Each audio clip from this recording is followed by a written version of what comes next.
Welcome to another episode of Explore, and I am excited today because we are interviewing here in the studio Bryan McKinney, who's running for U.S. Senate. Bryan, great to officially meet you. Glad we made it here. I'm glad you made it here. Flat tire. Flat tire. The first time I was sick, unfortunately, I didn't want to get you guys sick. One of the other candidates coughed in my face at an event, and I knew he was sick, and then within 24 hours, I was. Was he running against you? No, it was actually Eric Householder. He was sick, and he came up to me and he's like, and I was like, oh no. Thanks, Eric. Yeah. And it took me about a day or two, and then I got sick, and it was just like, no way. I lost my voice for like 2 days, and the first day I actually had to speak at an event, and I'm like screaming at the senior center, like just to try to get my voice out. So it was really a pain in the butt. So what do you think about the studio? Because when people hear they're coming to a studio, there's a Christmas tree in the corner from December. I like your microphones because I was on the Dimitri Vasilero's show up in Ohio on the border of Wheeling recently, and he kind of had a convoluted setup, and it was in a radio studio, but he didn't like his equipment. He's like, well, this is the cheapest stuff they got me. So this is kind of cool. I run a sound business, so I try to get good mics and good stuff. Oh, no, they're great. We're still working on the studio because I'm going in the hole on this podcast because I have to have podcast insurance. And so we are not making money on the podcast, so it keeps going into the podcast insurance. Well, at that studio, I had to sit like this, and my wife goes, you're slouched over. I said, well, I had to stay right in front of the microphone a certain way because it wasn't good enough. And so this is great. I mean, it brings me back to my college years where we did local radio shows at Penn State, and a couple friends. You went to Penn State? I did. Oh, man. There you go. I grew up in town. Well, Joe Pa. Yes. I grew up. Are you allowed to see him anymore? When I was a student, I saw him every day I went to school. Listen, Joe Pa was I hate to say the word of God, but when it came to Joe Pa, everyone looked up. It was sad how it ended. Yeah. But he was really. But it's really such respected. a small town because my parents' next door neighbors are the McQuarries, and I was just talking about this with my parents the other day. Sandusky's adopted daughter once babysat us. Oh, wow. And I asked her how, because we were talking about babysitters, because my parents were up visiting from Pennsylvania, and my mom said, yeah, she was a good babysitter.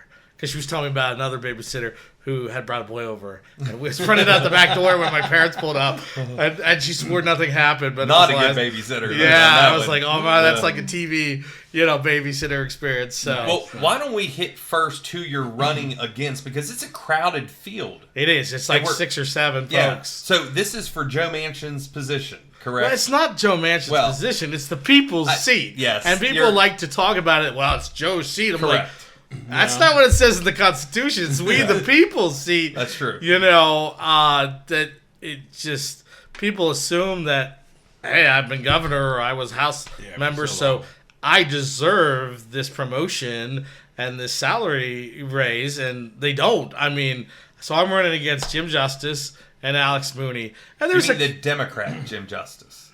I call him 50% conservative and 50% tyrant. Because if you look at on abortion and guns, he votes the way we want him to. Yeah. But then everything else, I always get an email or see online, call the governor's office. He's about to make a decision. Express your point of view. Because they can't rely on him to use common sense. Because he's lived in this shelter world of billionaires. Yeah. But, when he first got elected, he was worth $1.5 billion. Now he's only worth about $500 million, and what's he owe? Like $390 million. So if he paid off his taxes that he owes, he's not really rich anymore. Didn't they just take a helicopter or something? That was last year. The U.S. Marshals came and took his helicopter because he wasn't paying his bills on it. But it's funny how the U.S. Marshals did it, right? Instead of like a repo person, if you ever saw that movie or the TV show White Collar. Remember the redhead? Yeah. The really pretty girl? She was the repo person. That's the kind of person I envisioned. But no, they sent a bunch of suits in. That's interesting. To get that helicopter. And I've heard stories about him where the coal trucks will stop on like the property until he pays his bills. Because he's notorious. And at one of the gun shows, I met the guys that worked on his cars. And they said that in the town where he lives, that Justice is on cash-only they won't take credit cards from him. Oh, wow. He has to pay cash. And, listen, I know that he's not a great business guy. He's done so-so as a governor. I mean, he got the Right to Life endorsement because he gave, $1 million to Crisis Pregnancy Center. So that's great. We got to thank people for doing, above and beyond. But he's not really a conservative Republican. Yeah. He became Republican. Why? Because Trump inspired him. And somebody came up to him and touched his shoulder and said, hey, the Democrat Party's over, at least for a while. So if you want a future, you want to get reelected, you have to switch. And they've kind of been guiding him. But, boy, some things like on the vaccines, he comes down.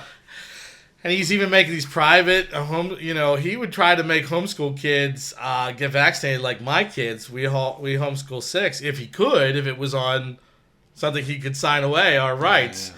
And he's just, anything you're like, wow, it's just not making sense what he's doing. And then you got Alex Mooney. He's been in office for 22 years. And I got a fun little story about that. Because my wife went to a homeschool meeting last Friday, and Mrs. Mooney was there. And she's known, and her mother-in-law, very, let's just say, difficult folks. Really pompous, I hate to say it. And they think that they're entitled because her husband's a U.S. congressman, and so it's a different world, right? He's got 0 private sector experience. If you look at his history, he went to Dartmouth, then ran for office in Florida, lost, and then worked for a guy who won some kind of seat somewhere.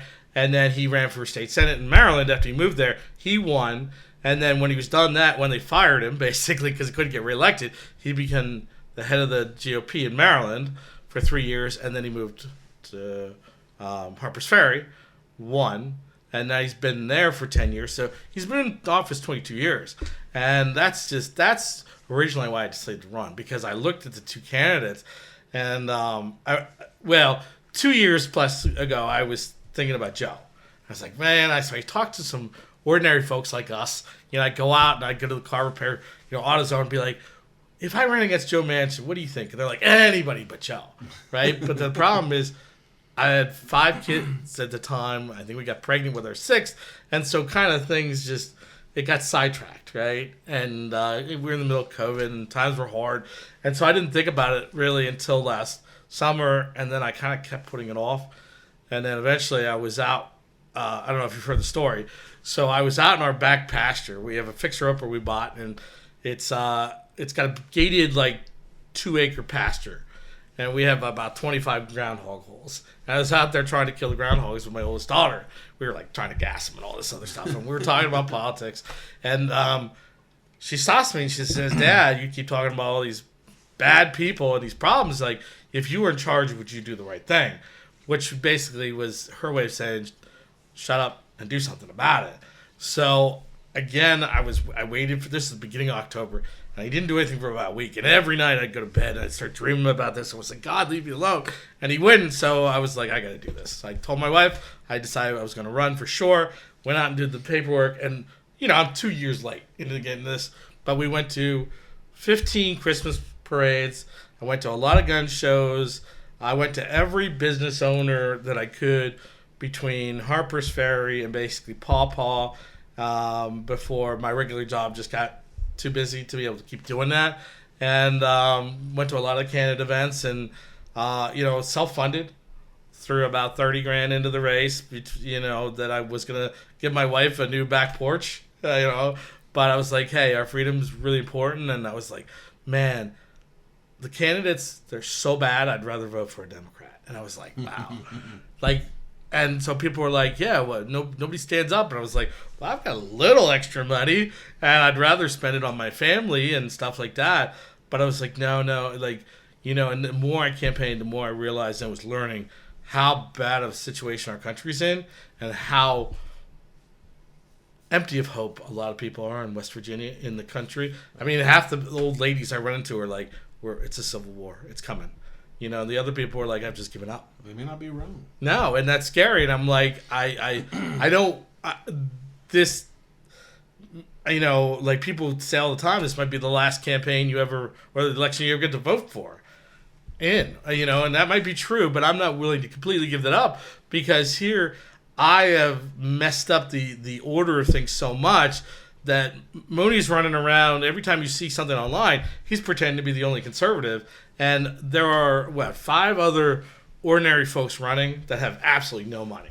There's a lady from Martinsburg that I met, really nice woman.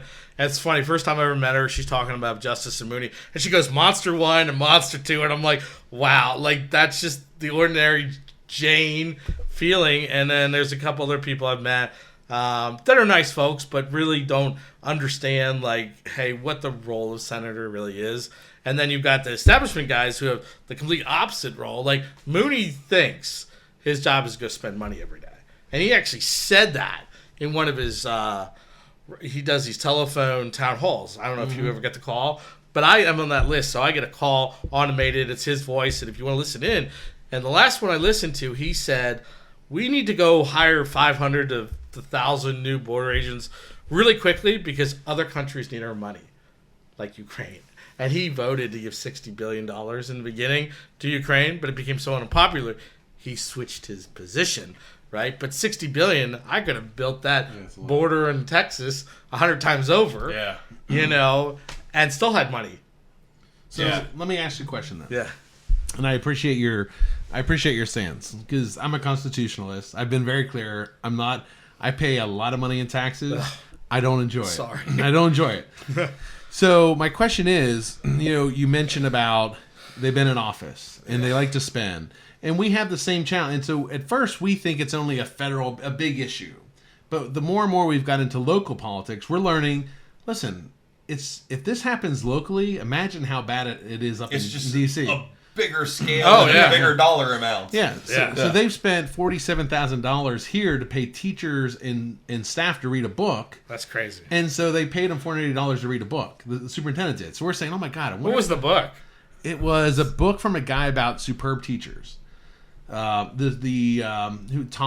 Whitaker, I think was the name. And so the superintendent read it, was inspired, brought him in, paid $13,000 for him, all these books, and then paid the everybody who wanted to read it $480. Yeah. So my thing is, that's taxpayers' money. Yeah, it's our money. Exactly.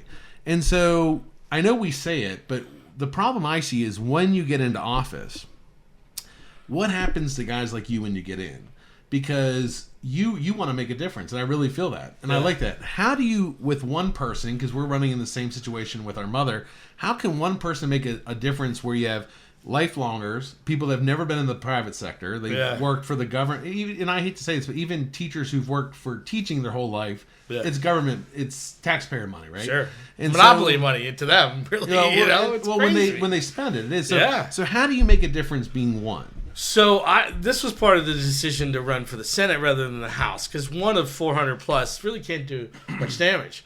But when you get these big bills, 1 or 2 no votes can oftentimes it's close. Yeah, can sometimes stop it and kill. So my hope was, if I got elected, that I could inspire a couple of these guys that were, I thought, my political heroes, like a Ted Cruz and a Ron Paul and a Mike Lee, to get together and say, hey, look, we're going to go out and do things differently this next 6 years.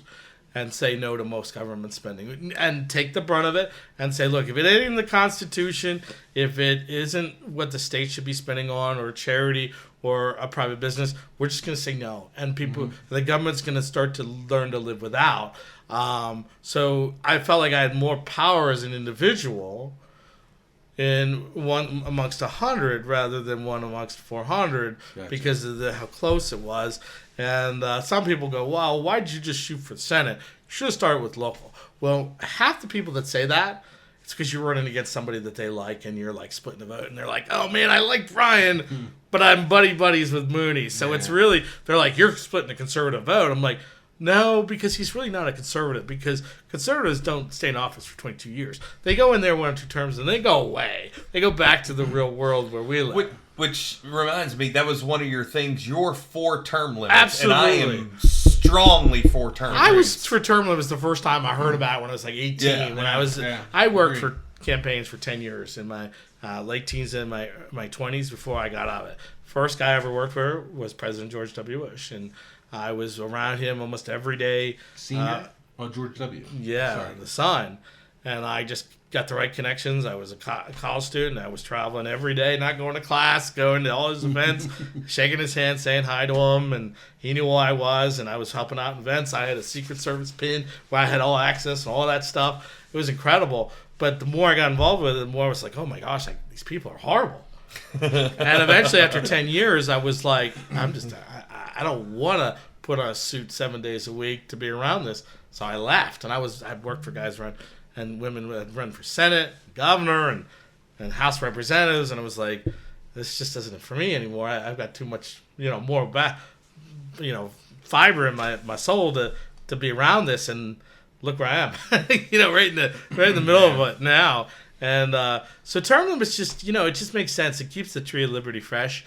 I think you'd see a lot less people run if there were term limits because they want that. It's a career. They want that money, that career, that easy way. I'm not saying that it's easy to get elected, but once you're there, you can sit there and fade away into nothing and collect money. Well, look at Mooney. He's got no substantial legislation.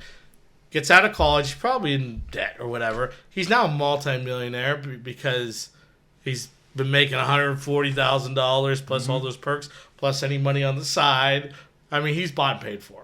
The stories I've heard about him, and he's under investigation. He's taken. They allege he's taken over $45,000 of campaign money for personal use, like to pay for Christmas and Thanksgiving. And when I talk to my wife about it, I'm like, did his wife and mom not know that he was doing this? Like, why? I was like, I understand standing by your man, and this isn't like adultery, but like, where would the point be where his wife would kick him in the butt and say, stop doing this? Because if you look at the investigation, and I've read a lot of it, these are major felonies, and some of it was like free housing in D.C. and Aruba trip and forcing his staff to do like slave labor type of stuff and not paid for it. Like, to drive out here to walk his dog and then drive back and all this other crazy stuff. You're like, oh my God, he thinks he's a king, right? Yeah, and if he were found guilty on all these, I think he'd go away for like 50 years. Oh, wow. But it's in stage 2 or 3. But here's the thing. Will something ever happen? I don't know. That's the question. Now, if you read the report, you're like, wow. And I've called the office a couple times, and they're like, off the record, they're like, yeah, it's not good for him because it's going on so long. If you look at some of the other investigations, they're a couple months, and then it's a slap on the wrist, censure or whatever it is. But his is like the worst of the worst I've ever seen. You can look at the history of all those investigations on the website. And so I'm hoping for us, the people, that he gets his deserves so that other people can learn and say, hey. That's the key. I mean, when everyone's held accountable, it makes more people be honest. That's right. Yeah. And I tell my wife, look, I pray for his kids every day because he has 3 kids and, just around my kid's age. And I'm like, why would you ever do something that would risk you going to prison? Yeah. And you have these young kids, so there's Christmases, there's weddings, and all that stuff. It's not worth it. I mean, and it wasn't like millions of dollars. It was stupid things like, and his own staff have come up to me at events and like, oh, you're talking about Chick-fil-A gate. And they laugh. And I'm like, but this is serious. Like, these are crimes. These, he hasn't killed anybody, and there's no Monica Lewinsky stuff, but it's just like, it's a crime against us because he had the responsibility to go in there and be a role model for my sons or my grandchildren. But he didn't. He went in there and he spent all our money in Ukraine and all this other stuff. Pet projects. I mean, again, on abortion and guns, the guy is solid. And he really hasn't voted for tax increases. But here's the thing about that. I thought about this. Every time you vote for something in government at the federal level, it justifies the amount of taxes that we already pay.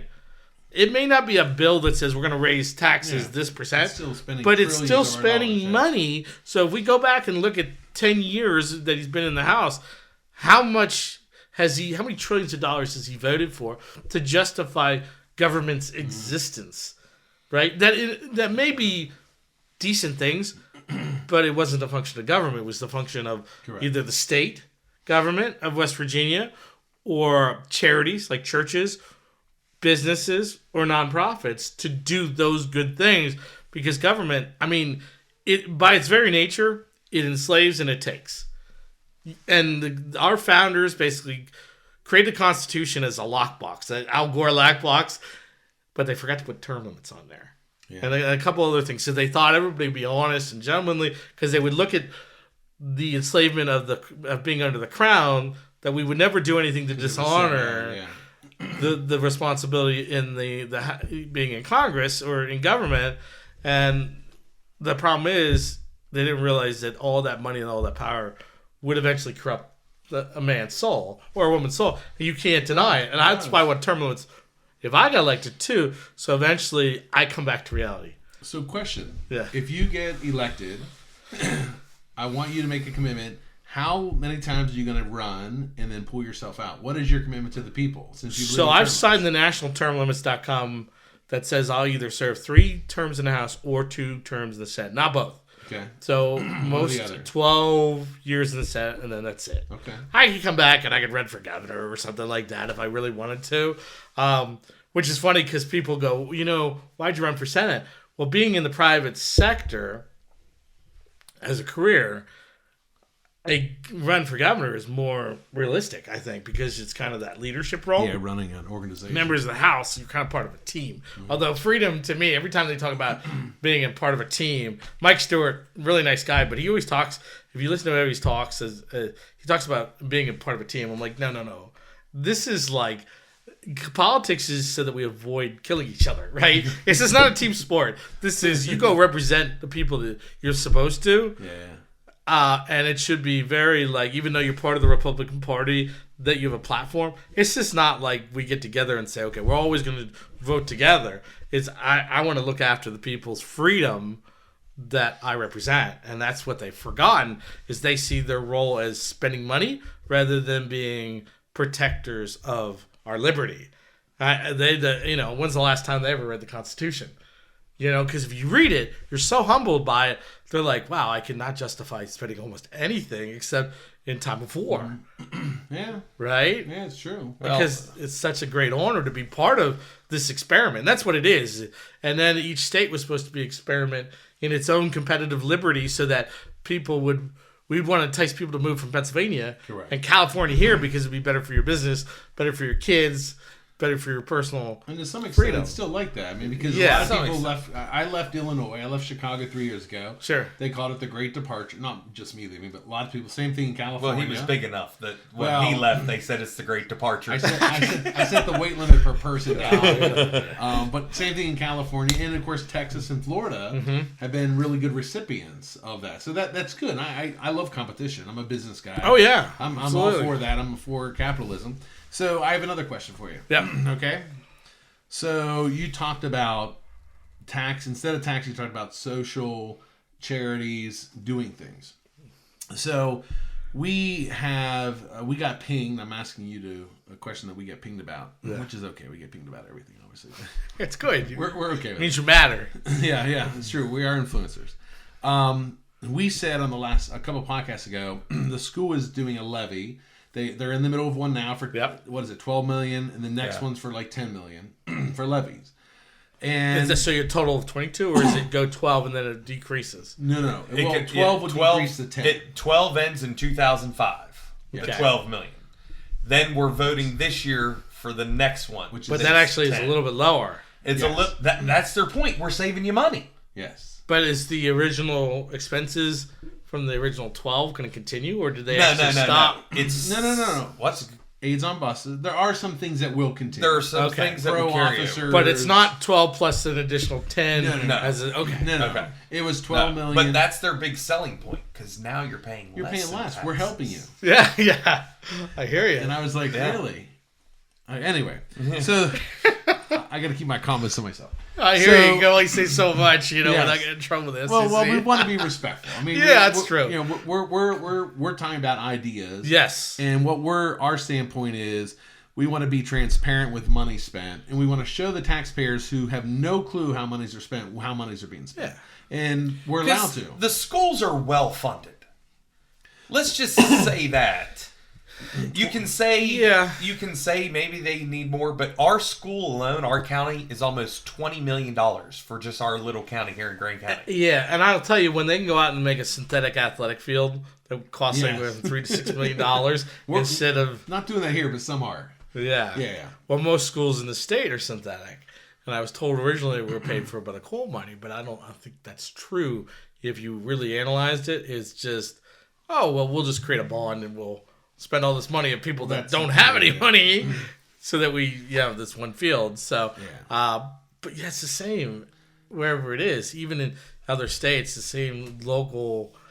I want to say corruption, but just inability to question whether that spending is justified. Yeah, it's a great idea, but the state of West Virginia just can't print money like the federal government can. Correct. We have to have a balance. Well, the federal government can't either. Well, it does, and that's the joke. But that's why we're in inflation. That's right. But I brought up to one of my last speeches is, why do we pay any taxes if the government can just print this money the way they want?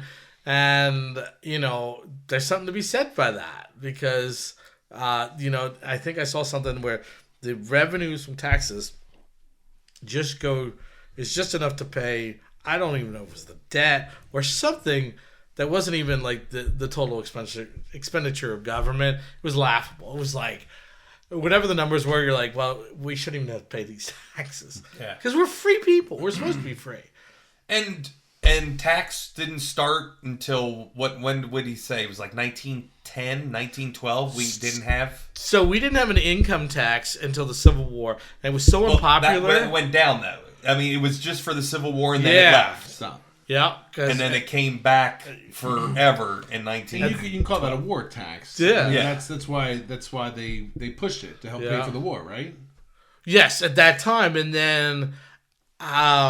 who knows what those guys were thinking in the early 1900s about all this government spending. I mean, but I would tell you that's the biggest burden on the individual from being wealthy, because you could go work at McDonald's as a mid-level employee without an income tax and do pretty well in this state still. But when you're giving half away, you're living in poverty no matter what. And it's crazy. That's why I work 3 jobs. So that, because my one career is not enough for 6 kids, because I don't have any nest egg. If my car needs a new tire like it does right now, it's like, man, so we raise money for a tire for you? No. I'm all right. We've never done that before. We could do it. You can't, I would feel really bad. I actually haven't fundraised anywhere. I had a couple family friends that threw a couple bucks. Nice. $5 or $10 here or there, just as a thank you for running and staying up for the freedom. But when I started driving around the state, I was like, so much poverty. It was like, I can't ask for any money. Well, that's what we're getting at. And it's hard. I don't know how because we're not trying to be mean. We know it's Petersburg. You pretty much know everyone. Yeah. And when we say that there are people calling us saying, I live paycheck to paycheck, they get, you can't afford this for the kids. They literally can't grasp people living paycheck to paycheck, having nothing left over. Yeah. It's like...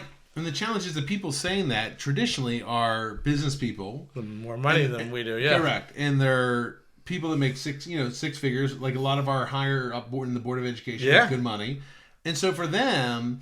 it's not a big deal. And listen, and I've said this, for me, it wouldn't be a big deal. I'm very successful. Yeah. And I'm very, very proud of how I've been blessed. Very excited.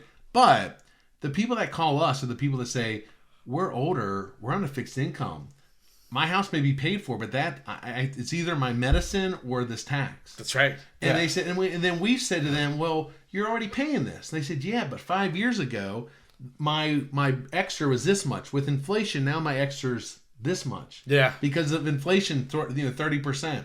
I'm paying so much more now. So that's why they're saying they can't afford it now, because of how inflation's affecting. But listen, the typical retiree, like let's take our mom, okay? I think she makes $1,200 a month from Social Security. It's not much. That's what she has to probably live put on. in more than that. She probably put in double or triple that, and then they don't give her back what she put in. But that's what she has to live on. Yeah. So she holds 2 other jobs. Yeah. And you know what? That's on purpose, because the government wants to make itself so important that she has to basically come crawling for everything. Then you have to live on the government. The government's our savior. You got to buy the food that they give you stamps for.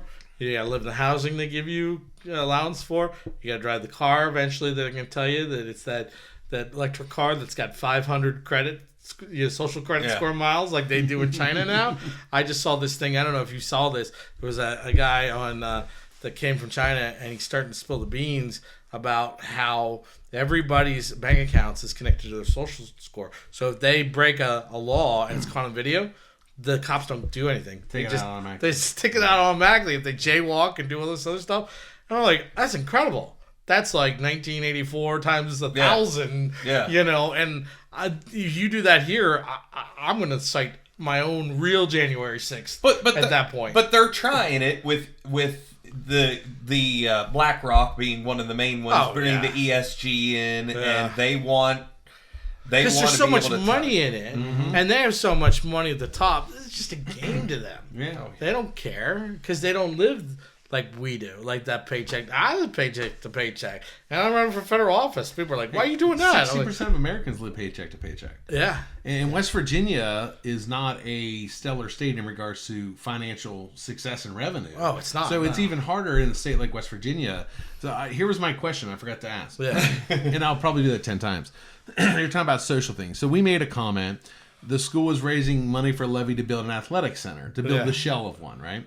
And then local, there's a businessman, 2 business guys that I know. I've rented from them. I like them. Yeah. Don't hold anything against them. I'll eat at his restaurant. Nothing personal. Sure. They're doing an athletic center. So we commented on our last podcast or a couple ago about, are these connected? Yeah. And everyone flips that. So he says there's no school money going to pay for his thing. Mm-hmm. But he has been given by the county commissioners $150,000 when he develops a business plan and gets his 501(c), that they'll give him $150,000, which is still taxpayers' money. Oh, right? Sure. So and I understand. Like I said, I don't think the people at the board, I don't think they're mean. I don't think they're corrupt. No. I just think they've been working for the government for so long. They're not a private citizen that knows what it's like. The state is doing this everywhere. Like I was down in south of Petersburg. What's that? Franklin? No, even further south. If you go west of Lewis, Roanoke. But anyways, I've been to a lot of these candidate events where you get explained to when you're there that all of the investment in business is because the state government is paying these companies tens or hundreds of millions of dollars of West Virginia taxpayer money to come. And then they carve out these tax incentives for 5 to 10 years, and then they go away. And that's what you saw with these logging companies in the Upper Neck, is that they left because the time in which they had all these benefits went away. And we didn't fix the problem. Like we're creating these little shelters for them to live in, and then when the time's up, they're like, well, I can't survive in that tax. Like, if you're a business owner from out of state, it would be almost insane to come to West Virginia right now because of the tax structure and all these regulations to want to open up. Like, if I was the Honda American CEO, I wouldn't come to West Virginia right now, even though that would be a great source of jobs for the state. And that's what we need to think of, is how can government get out of the way of businesses like that. Instead, we're giving, $300 million to Form Energy, to Bill Gates and the Chinese to make electric car batteries that will not work. I mean, they'll work and then they'll die. Because I don't know if you're aware, but Europe is now getting these graveyards of electric vehicles that are very popular in China, where you go and there's like tens of thousands of these cars just together that are not recyclable. They can't bury them. They can't salvage parts. It's too expensive to repair. And now they want to continue that and push us all to drive these cars. And I was at an event, and I think Nate Kane was talking about this, or somebody, about. We're friends of Nick, FYI. Yeah, we did a 3.5 hour interview with him. He's a great guy. I was there. He was here. His wife was there. Yeah, I think I got him with the. He is a great guy, and I heard his story where the government tried to kill him twice. Yes. I joked with him last time I saw him. I said, Did the wheel come off of your car? He goes, no, they just loosened the lug nuts. I said, well, you've never had the pleasure of a wheel coming off, because I had that happen. In the middle of a snowstorm, that I got my brakes changed, and the guy didn't tighten the lug nuts. And so I was in a big SUV, and the wheel goes, whoop, and flew in front of me over 4 lanes of highway. And I'm riding on the rim, and there's a fireball of me riding the rim in the back, and I was able to pull over, but I was like, I almost died. It was like that crazy. And but he's pretty good heart about it. He's a great guy. Yeah. The problem with that race is about 4 or 5 really good candidates. And I'm really glad I didn't enter that race, because I would have been like, I would have left. I would have said there's really, I would be happy with about 4, anybody except Capital Mower, basically winning that. This is just... Well, I voted for Nate today and yourself today. Good. Well, I appreciate that. So I got at least one vote. You got one in Hardy County. That's good. I'm working on my wife. I always joke. Vote for you? If I don't keep my... well, without getting that Porsche now... Well, she does wear my campaign shirt or sweatshirt every day. She's my biggest supporter. Nice. She goes out and just wears it. And we got our van finally all dressed up with... the markers and stuff like that, death to taxes, and, vote for Bryan and that kind of thing, because, it's going to be over in a couple days, and I'm really sad, actually. I really wish now that it's going to be over. It's just the beginning. That's true.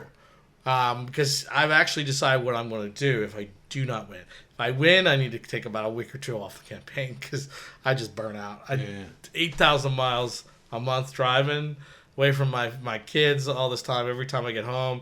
Or every day my oldest daughter, who's responsible for me being here, will ask me, Dad, are you going to be gone tonight? How old's your oldest? She's 11. Okay. And I'm a traveling salesman, so sometimes I'm in hotels 100 nights a week, or 100 nights a year for work, between trade shows and demos and training of our products. You're speaking his language. Yeah. He's on the road all the time. I'm a Marriott ambassador. And I'm trying to spend more time with the family. And if I were to win the primary, I can only imagine, I got to go out and run. But I would hope that it would be a shoo-in. Now, I say that, but I want to bring this up, is that Zach Shrewsbury is going to be really tough to beat. Is he on the Democrat side? Yeah, so I think he's going to be the winner. This guy has done more for the state of West Virginia than any politician I've ever heard. He goes out, delivers water and jackets, and, just bless his heart. We just have a different philosophy. Government, he and I become friends on the campaign trail a little bit, and we just talk, we chat every time we see each other, and he reached out and said, be in touch. And, if Mooney wins, I'm really thinking about endorsing this guy. Say, look, I don't agree with this guy on 50%, but the other 50% I do. Is he an old school Democrat, if that makes sense, that term? Because he owns guns. There's the 70s Democrats, and then there's the 2020 Democrats that are just. He's a Kennedy. Nuts. He's a Kennedy Democrat. That's a good way to put so it. I think the biggest problem I'd have with him is I think he's sucked into this electric energy, rather than using fossil fuels and things that God's given us to make life better. I think he believes in global warming and that kind of stuff. But it's hard not to, in general. My parents do. And I'm every time I'm you got to be kidding me. You understand this is just the biggest money-making scheme ever. Well, just go over all of Al Gore's comments on what years this stuff was supposed to happen. And it hasn't. Yeah, and carbon dioxide or CO2 is plant food. In the 70s it became a pollutant because somebody thought, man, we can make some money off this. I mean, that's pure capitalism. It's crony. Follow the money trail, right? So I have a question for you. So I'm going to finish my question, but the question is a question for you. Sure. So we have a tendency to use taxpayers' dollars to want to do things for the community. So the community center or athletic center, change the name a little bit, I get what they're trying to do for the community. And I think that's great. It is nice. It's a good thing. thing is, I'm against taxes. So what is your suggestion as running for Senate for doing stuff for the community? How should it be done where it doesn't affect people's hard-earned money and taxes? How do you make decisions instead of going to the county commissioners and the city council and asking for more tax money to do it? How do you do it? What's the best way to go about that? You got to look at the businesses that have wealth in the community. Usually auto dealers and maybe hotel owners, people that have money and say, hey, look, we want to do some major marketing for you, and we'll give you tax incentives to help fund these projects, right? Because the people don't have the money, and that's traditionally where it's come from. Now, if the people give money, this is like a miniature stadium project, right? Like, if you think about it, like in Pennsylvania, the taxpayers paid for all the stadiums. Gotcha. Big corrupt story that's been talked about. I was listening to about it on the radio, but like they voted against it and then they used the money anyways, right? So this is a community center, but it's a mini stadium project, right? Gotcha, They don't want it. Same concept. But so if they're forced to pay for it, they should have equity in it, and so. So slow down. So you're saying if the taxpayers pay for it, they should have equity in it. Just like their owners. Yeah. So that's actually a really good, and I mean that sincerely. So if they built this center, and I know that they're going to have some businesses that support them. In this area, there's some really good businesses that really help out. I mean, JR raised $30,000 for the pool for free swim the whole year. Yeah. All from businesses. I think I saw that on Facebook. Yeah. And there's some really, really good businesses. And I mean that sincerely. And the people that are on these committees, we know them. They're not bad people. We may disagree with their politics, but so we do really good. So if there's a community center that's going to use some taxpayer dollars, what if the taxpayers did have a stake in it? That's what you're saying. So you basically, like, I don't know if it's done this way, but public utilities create a share system. So if we own 50% of that project, then there's X amount of people, taxpayers in the county that are paying for it. They have that percentage of shares. And then you don't necessarily need to give them dividends, but when somebody goes in and pays for the membership, have that membership profit should go back to reduced taxes burden on the people. But that's thinking about government in a business sense, and really you have to have the right people in office to think that way. But I would like the idea, here's the best solution. Remove most taxes on the businesses you just talked about, and their charity level will skyrocket because they have more money. But if you're a pizza shop owner, you're paying all these taxes. You're paying food tax and property tax. And then you're paying Social Security for employees. Yeah. And it's just crazy. Their what's it called? If someone gets hurt. Workers' compensation. Oh, there's taxes on taxes on taxes. Yeah, and some of it's double tax too. And you're like, are you kidding me? Because I talked to these small business owners when I was early in my campaign, and they were just telling me, I already knew they were making 2 to 8% profit a year, but you're like, how do you make any profit? And why would you ever want to open up a new business? And when you start talking about this, they just dump on you. Once they realize you're not an elected official, people just tell me all the stuff they have. And that's what we're getting. We're out there, because I'm in that boat. He's a small business owner. I'm a very small business owner. Yeah. It's mom and pop. And it's to the point where I have said that if this levy is passed, I have no choice. I am raising my prices. Yeah. Now, what does that do? That makes the citizen double taxed. Yeah. Because they're paying the levy cost already. Car, their house. But now they're going to pay extra from the business owners. Yeah. So it's the citizen, but the consumer. The consumer eats that tax twice. Yeah. And when you have people on a fixed income, then you wonder why, well, my business dropped so much because now they're going outside the area because they might be able to get it a little cheaper because there's not as much tax. And it's amazing you still have a business after COVID, because I really think the powers that be wanted most private sector businesses to be gone forever during COVID, and then you living off the dole. The only thing that helped me is that everything is ran out of my home. If it wasn't, and I had a storefront, I would have been done, because I didn't get any money from COVID on the first round. Yeah. Because I was a sole proprietor. I didn't end up getting help until 2022. It's crazy. Yeah, because I was a sole proprietor. Yeah. And you're the backbone. I mean, most businesses are small businesses. They are. Yeah. They are. Well, they employ more people too. Correct. Yeah. It's just crazy.